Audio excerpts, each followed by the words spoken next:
Hey guys, Αργύρης και Αντώνης εδώ. Σήμερα θα κάνουμε το βίντεο τα top 2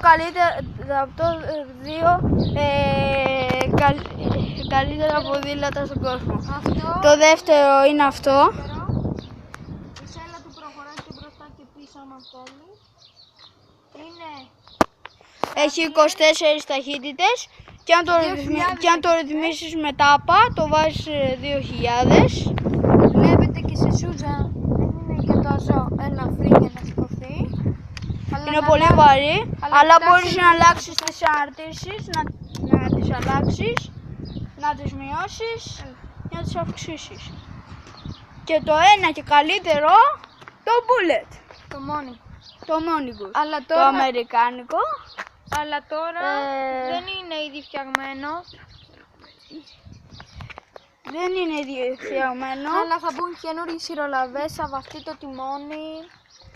Και ψαλίδια. Μπορεί και αυτό να αλλάξει τις αναρτήσεις από εδώ. Ναι, έχει τα ταπάκια κάτω. Έχει 2 τάπες, οι οποίες του βάζουν τη δυνατότητα Έχει να έχει 40.000 ταχύτητες.